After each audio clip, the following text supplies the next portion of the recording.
amalungi onawomunewokeredde okuba nti munange otekkanya mufo ebyenjawulo bonawo oli ngoli mukwekanya amaca amalungi ndi awo muddiirayo ndi ku Go TV yo ndi ku Free to Air yo ku Free to Air kwendi nnyo ddala zuku ku Azam Next time was live when we see that because the Kawala okuweleza program amacha amalungi kukalina gulu nasema kufula eri yemi alibetana simanyicha mulikole sinzira agulu okula nekasika edobozi nange ndikoda zino wamanga okuli zuku okuli Azam okuli Go TV about bange baina problem dobozi yokali lijja bana we are setting you know guy uli omwaka gwafe we are ABS Kuntiko. ABS Kuntiko. So Go TV mwangambi mwene kisuke. Baina problem bachafuna sound. Batemuturaba. Baye missing a lot. So obaka obona mtusizayo ereso ngabali mtukolako. So I think but either mungana chifuna oba mwachifunye oba anytime you're getting us back in your deal in your chisenge in your odrop. We are there. Okuweleza obulungi enyo. N'cyabalade tubala musiza ko yenganti oba ina edagala oba wamanga. Boina sirimu, boina kafuba, boina ndega dio mina bonna ko boina sickle cells mwe balwadde obulala oyina obulwadde obwekinansi boina kisadagala yabinako wolo obulwadde obwetagisadagala nga bwakinansi owango medagala yabinako tukusaamu nake medagala nebifo consistently esoko goberera omusawo n'okulya olye oba yagira soko olye onywe ekyoba okola naye yewula byonywa soko onywe ebyokunywa ebitegereka siwa ne mundu baga nedda soko onywe ebikola ebyo bizzamu obulamu then otokomine eddagala abali makomera twala musizaako nnyo abalendo siramu nange batulaba bane Sera Nyanzi ali atya Sera Nyanzi nga avuddemu olubuto balwalira musirikale Sera Nyanzi yalemera mukomera yagamba ayagala omukulembeze eggwanga mukaguli omukulembeze alikkiriza okujja mu kooti ajja kukkiriza ofuna bbeeyi ajja anyonyola ebigambo Sera Nyanzi byamuwemula tukulemuzizaako maama naye nga mwena watwa nze musabira nnyo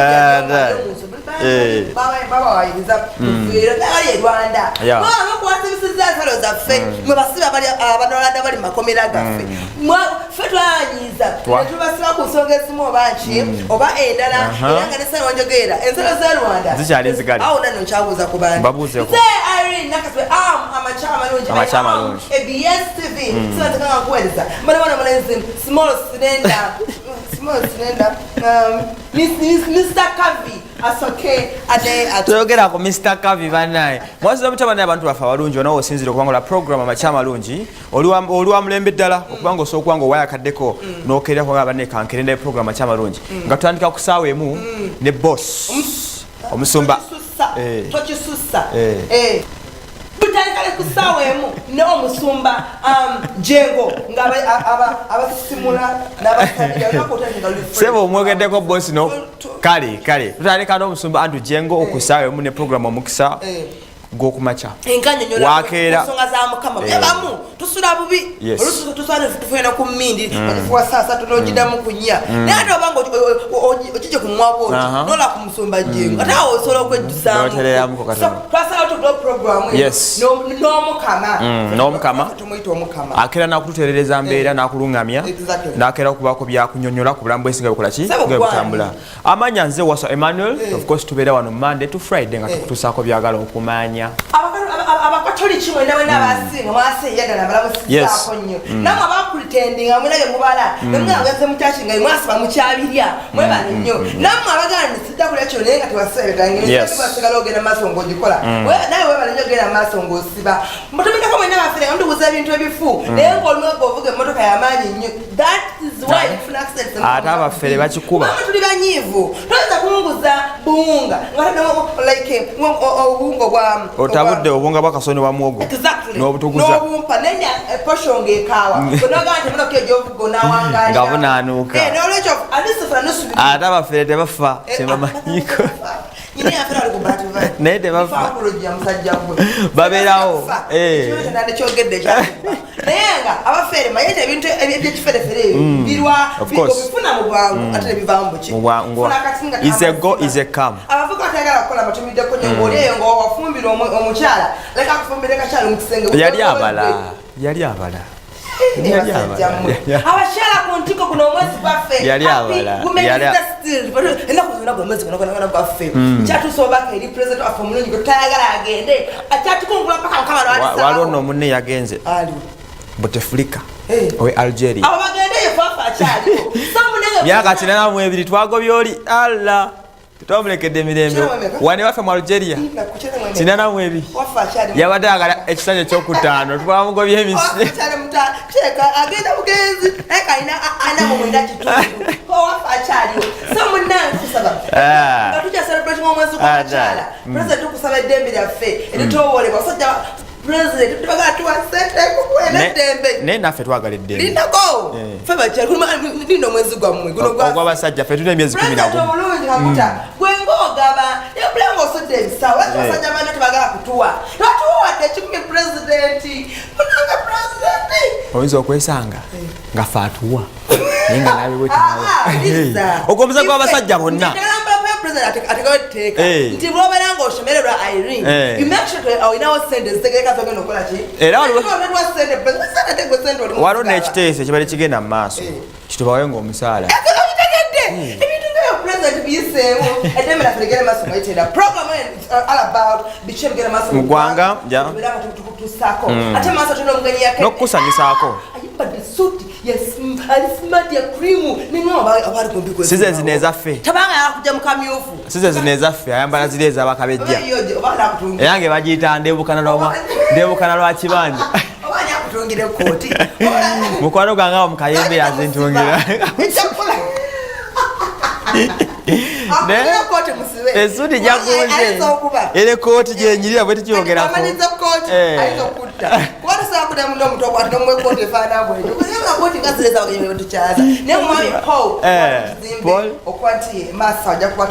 ku nsonga z'ebyobulamu twabagamba dda tolaba kunyumirwa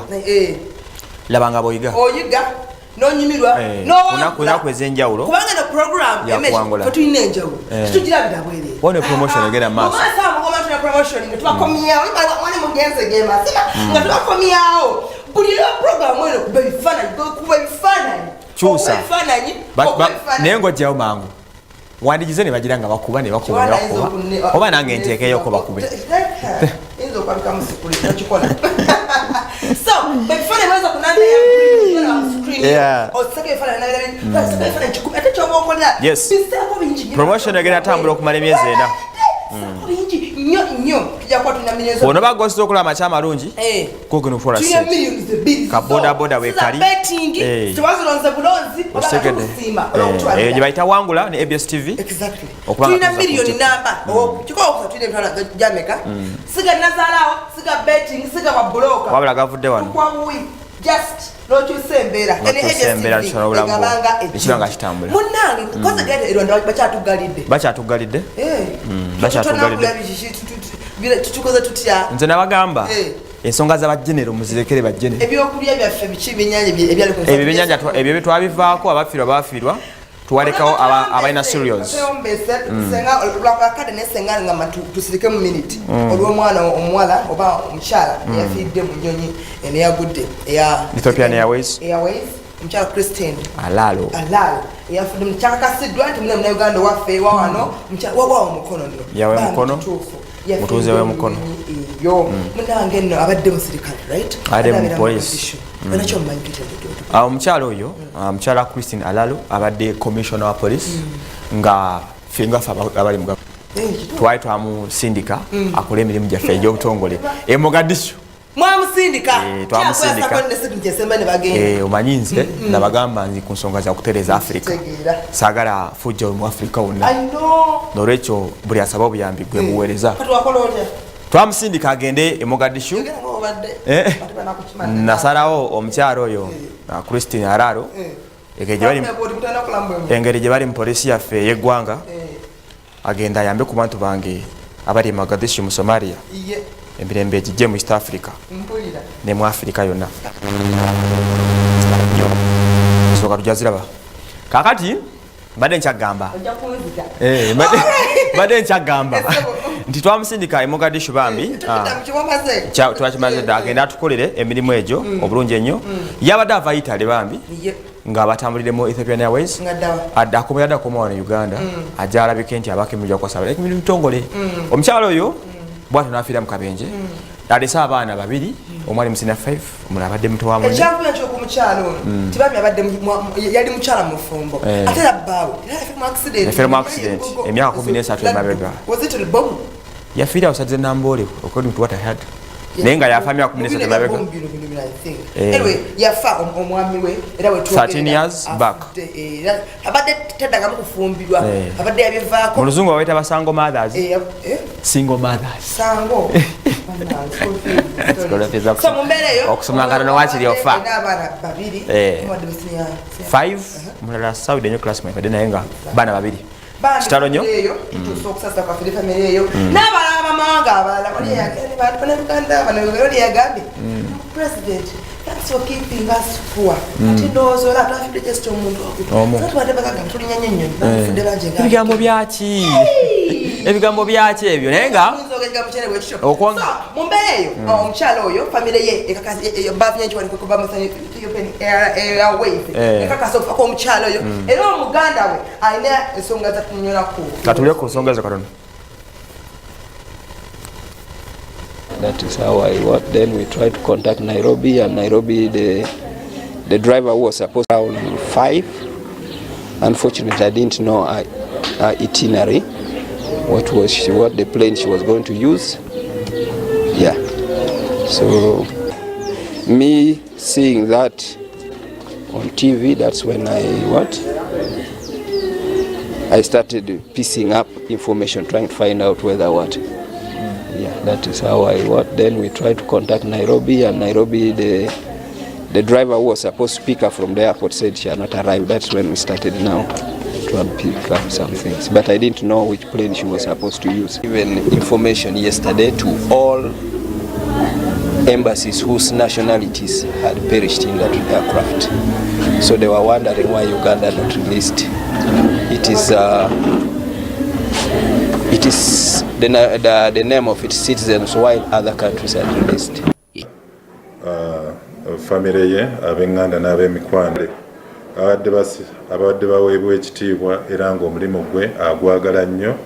era ndowooza mwalabye nti okufa kwe yafudde ng'aweereza. Unfortunately, she lost her husband also when she was still young, and the husband also died in an accident, so that is a tragedy. Naye nga mu bwangu ddala director akulira ebyobulamu mu poliisi Dr. Byaruhanga agenda mu bwangu n'owa famire basobole okugenda Addis Ababa okulaba nti bazuula ebisigalira bye bisobole okukomezebwawo ku butaka. Alalo mukama agumuze tulikonta abenganda bajja kujjakomo bagende Addis Ababa babenga bamujjako tosa mawula ndi yo DNA balina koza DNA okutegera nti ono nyinyi yawatuse ne gwawo mwe bagenze mukama agumuze ne ema olinako byozudde ku incident ene yenyonyene yagudde bichi byozudde ebipya byobotongereza ngaffe mwatutuma tubaweereze of course abantu tuba tubalina babuli updates ziba zikolagana kwa yogenda maaso nakulegulu twaleze nga tubagambye nti tugenda ongera okunoonyereza tulabe biriwo webwazibidde eggulo bino amange badde bituseewo ekisooka tosobola kukiruling out nti Ethiopian Airways yemu ku nnyonyi ezisinga okubeereza amaanyi mu nsi yonna obadde okimanyi balina ennyonyi 10 nnyonyi 10 ffe tulina omeka mpozi tugenda kugulawo bbiri ebinyonyi sigambye ebinyonyi ngambye ennyonyi aeroplane sigambye bird anyway enyonyi enjalo weri ku bird aeroplane ebinyonyi n'ennyonyi enjalo weri ffe tulina binyonyi bo balina nnyonyi mbadde nkyagamba ennyonyi 10 zebalina bafiiriddwako emu. Secondly batanse okunoonyereza amanga gasinga gavudde ne gabeeyungako okuli bana Kenya bawaddeyo obuyambi, Ethiopia nyini yawaddeyo obuyambi, Abamerika balese obuyambi, abakugu abamozat okuva Israel balese ba forensic experts byomuko wasaganya okebera ku byomusaayi ebyo okuleka nti balambulira abafudde. Then at the same time ekibya kituuseewo ku enyonyi ya abagundi aba Boeing abakoze ennyonyi eyo babadde bakakoleza ennyonyi omutwalo gumu mu 10,000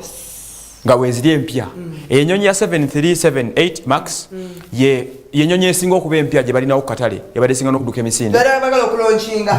baali bagironkinga dda bagironkinga 2016 ebaita nsi okutambula nga katambula emyaka ndoza guno guba gwa 3 wabula buli yali yagigula okuva ku China aba Indonesia bazigroundinze bagambye tezigenda kuddamu kusituka paka nga Boeing evudyo nenyonyola kiche kyama nti kiche kyama kiri kunyonyezo kubanga si yeno seso okugwa nyonyi 2 zagudde banga ya miezi 4 kadwa tusubira ne miezi 4 enyonyi ndalinzo kola ki okugwa kati mulinga ffe wano ne bada komao aba Boeing gabbo bafiridwa sente nyingi nnyo just within onako lumu olokugwa ku enyonyi bafiridwa shares 12% ku buli 10 abagula emigabo gyakoze ki gyagudde era kiresa akavuyo kanene nnyo wakati wa Boeing n'abakolagana nayo so ate kirala enyonyi zonna zivudde ku market baziwumuza bagaye basoke baziwumuzeemu America emala okunyonyola ensonga bwetyo then ekirala nti kikosezaamu okuba nafe aba Ethiopian Airways wadde record ennungi ennyo naye kati nayo kigenda kwongera bakola ki then ekyali badde ng'ekyamakulu kwe bagenda okutandikira okunoonyereza black box eyo black box kekuuma akakwata amaloboozi gonna oluusi n'ebifaananyi ebisembyeyo okubeera mu nnyonyi black box eyo ebeera mu cockpit wabeera akantu record zaako black box tifa nga tefa tetulina sente ezo tetusobola kikola ekyo naye nga black box eyo niyo giba myaka emeka ne bwegwawa ne bwesirira ete ennyonyi ne bwesaanawo akantu akasigalamu kekakwata ebyo byasembyeyo okubeera muki Mmeja wagenzi katonda ajiramuze kisa. Aloko nakale katwala ndozi tukasikayo kulirimo.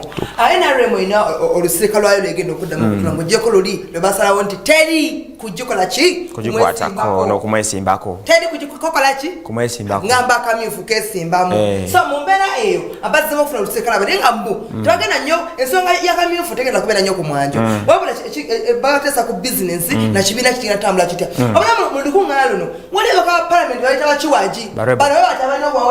omuli Tinka Simire ono musajja bana Msereko Patrick waliwo Patrick ani Nsamba kwali ndabye nnyo kubanga naye mwali kuliko nono Owerwe Miyega Ted Jose Kikubo ne Tinka Simire Barnabas sibe babana nabala gye bali nabala abasirikidde omunda so abaina ne bayina bebayita bakiwaji abana mu lukungaana tebakoze ki tebabayitidwa nibasoka bachanga lwaki tematwise naye olwogera agamba nti azale ekibya kikola ki mu NRM tekyakoze bagente mujja enfuna resolution muzera yisima president mwana mayigata mu nemala nga mwabadde okufira omyofu so mungana zaffe temujja kola ki temujja kulinnyayo buli mbuzi ku nkondo yaki ku nkondo yayo bano nonno bo abefula nti bo aba NRM abamazima babagereso bagenda tujja kuwalaze mpaka tuwaguze tugenda tuyingirayo tulaki banatukola naye before doing that bajja kufirayo ka meetings basoke batulemuko balabe bantu tulumbe ne tulumba basalewo bonna batubuulire titwalumbi batwakoze eki batwalumbi before going any further tufune video y'abantu abo bakumukyalo n'abogerera omwogezi w'ababaka aba NRM then tusembyeyo amaloboozi g'abali oba video z'abali abaka nga bekalagaza nga bekyanga mu yaffe ejja kuba okwongeza amakolero muno mu Uganda okufuna emirimu okufunira abavubuka emirimu n'okulaba nti buli omu yenna ali mu nkulakulana ya Uganda kyendaba omuntu bwaleeta ekintu n'agamba president waffe mukyamwagala abantu ba NRM ne bwabaki endosinga baba tebakoze musango SEC the topmost organ of NRM has already endorsed the president yamuteekako gundi mbuya bagala president yaje abachia persons ba NRM ba districts 134 nabo bakikiriza 2016 edda nnyo 2010 buli kintu kya opposition kyeyita babeerawo kati abo bakyali mu pata yaffe buli kintu kyonna ekyo opposition kyeyita mbu kati tulina olukungaana tugenda kulwana nabo bagenda kulwana tulina kati olukungaana tugenda kuvuma president nga nabo batuuka kati abo nabo bokyabayita bw'oba ali mwana wo ekewuwo omwana wo ne yeefuula kintu kirala n'omuyita n'oyita baganda be ne boogera naye n'alemera ddala okuwulira mbuno ebiragiro by'amaka bino biri bwe biti kati oyo naye abeera akyali mwana wo oba omuvaako tugambe nti twasiuka empisa lwaki mu constitution yaffe semateeka lwaki president asazeyo kumenya ate semateeka w'epata olwokuba ssemateeka w'epate alina komiti namba akatongole akasoma empisa aka komiti y'ebudget disciplinary committee ekulira vice chairman mwami Alhaji Kigongo. Epate yandituyise mu komiti ne batusalira omusango kubanga toyinza kuntunulira n'ogamba nga mu kibiina nvuddemu. Sinabakuwandiikira ate tonaba n'okungoba successful kufafatikana nabo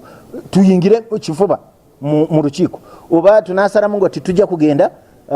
tujja kubulira bannayuganda kiki ku lwaki tusazeemu ngu oba tebatwagala ngu tugendeyo katubalike. abamu kubakiwajinga bebawulidde eddoboozi muwulidde abamu kubakiwajja ba NRM nga bagezaako okusala entotto ekibiina bakiyingidde obeera ng'olina abaana abewagudde obasuula n'obaleka ne bayenjeera bafuna amagezi agakomyayo waka okola otya ema olina obakuŋŋaanya nga bewagudde bwe bati nga wawuliraabo cause kandi wano kiri beyond n'abaana wano twetaaga numbers okitegera era omanyi lwaki districts bajja ekisooka kya byonna omukyala kasooka tanke kusonga erinnya kumalira wano omukyala agenze n'atugamba oyo omwogezi wa kabonero KNRM n'atugamba nti bagenda Kyankwanzi ate tusonga yobuuza Kyankwanzi waliyo ki. Kyankwanzi is considered to be a leadership institute ka somero lisomesa abakulembeze kati government yo nebeera mu buyinza nebine byandibadde bigendanga nisimanya kibadde bigendayo mugenda ne mwejjukanya ku byaki era abo balaze nti tebagenda kwogera ku issues za byakulembeze wala bagenda kusesa ggwanga ku byanfuna ovu kibadde batulimba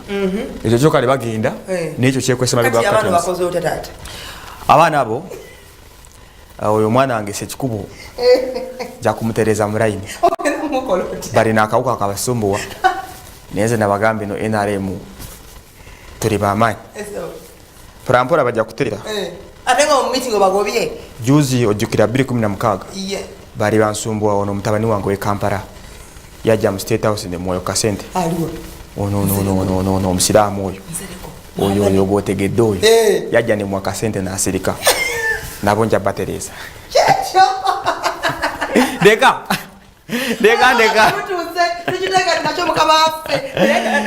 ekikolo kyabe nakiri bwe kiti President Museveni ekyo nti abeetaaga so bibyo nena byaliko omusima bagenda mu kooti bali nabo bamwetaaga n'okusinga kitooza oyo omwami bw'atuuka eri bayite olutebe byava ekyo bakikozesanga bait kutula okimanyi bamanyi tebabala okitegedde bino bambadde bezeze ensugi zebogerako kungulu ya green munda ya yellow kakade katuvuga omwami olwande komprenga twasiba abantu ba onakolejjo bamuta ishimwe omu ku bantu abakwatibwa omu ku bantu yes omu ku bantu abasibwa abairwa bamukwatanga ngatezo kwante badembega walwana nakwatibwa ate bajjire nisijituufu ate nabaganja yayingira Uganda umenyi wa mateeka omukyala ne breeder we balina yeboga katunyo kadiri tugifune speed tumale tugende mu break.